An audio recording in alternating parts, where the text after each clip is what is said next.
السلام عليكم ورحمة الله وبركاته. معكم حلقة جديدة من قناة محمد خالد، والنهاردة إن شاء الله جاي لكم بفيديو دمار.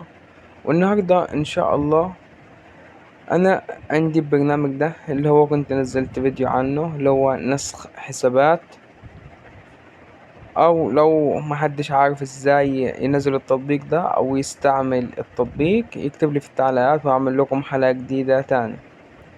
وآسف إن الفترة الأخيرة مكنتش بنزل فيديوهات لفترة دام 6 أشهر، ولكن لظروف خارجة عن الإرادة. النهاردة إن شاء الله أنا كنت بشتغل في صمت الأيام اللي فاتت أو الشهور اللي فاتت، وكنت بلعب بنزل حسابات. عملت كذا حساب في المدرب الأفضل وكنت بلعب فيه، وكنت حاطه في دماغي إن أعمل كذا حساب أوصله لمستويات متقدمة علشان أديه للمتابعين هنا على القناة. وكنت بفكر أنزل بالفيديو الدمار ده لأني أكافئكم بيه.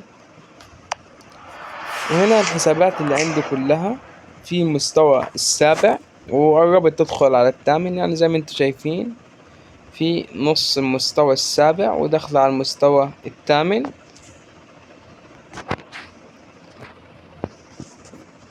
هو أنا ليا فترة ما دخلتش هنا على الحسابات، ولكن أكيد اللي هياخد الحساب هيفضيه خالص وهيستقيل من الفرق اللي فيه كلها ويلعب فيه. ولكن من نادر ممكن في كم حساب هتلاقي دوري أبطال أوروبا، فلازم تكمله يعني. فدي على ما أعتقد مش هتبقى مشكلة. يعني أنا فزت على سان داونز بضربات الجزاء رغم إني ما بدخلش ليا فترة. يا شباب اللي عايز أي حساب من دول ياريت يبعت لي يخش على التفاصيل بتاعة القناة، هيلاقي الرقم بتاعي، يكلمني عليه على الواتساب، ويكون مجهز بريد إلكتروني عشان أدخله في اللعبة وأعمل بيه كلمة مرور وأديهاله. أنا مش مسجل ولا واحد بالبريد الإلكتروني. هنا الفريق ده في المركز السادس، فرق 5 نقط عن المركز الأول، وزي ما قلت لكم عشان ما كنتش بدخل. فزي ما انتوا شايفين هو مفهوش بطولات كتير، في 14 بطولة ومسيطر على عالم 8%. نروح نشوف حساب غيره.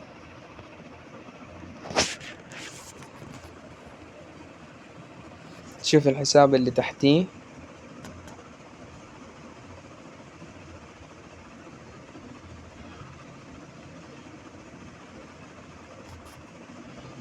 ده قرب بيخش على المستوى الثامن. وفي هنا كأس رابحين، على ما أعتقد الفريق هنا ماشي كويس في كأس الرابحين.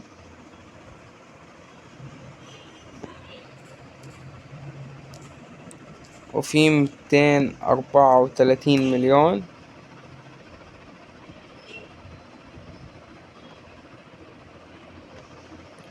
فزت في ال6 ماتشات بتوع دور المجموعات، النهاردة دور ال16.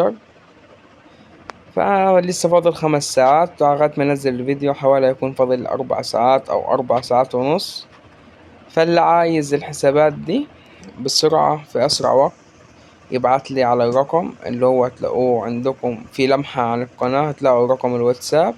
خشوا كلمونا على الواتساب وان شاء الله هديلكم الحساب. كل واحد بشرط ليه حساب واحد فقط، وهياخد حساب عشوائي.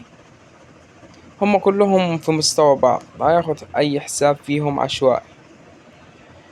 واكتبوا لي في التعليقات لو عايزين اي خطة او عايزين اي تكتيكات لاي خطة معينة.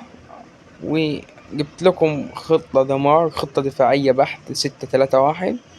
لو عايزين الخطة والتكتيكات بتاعتها اكتبوا لي في التعليقات. وهنا قد انتهى الفيديو، أرجو منكم الاشتراك في القناة وتفعيل زر الجرس لكي يأتي لكم كل جديد. والسلام عليكم ورحمة الله وبركاته.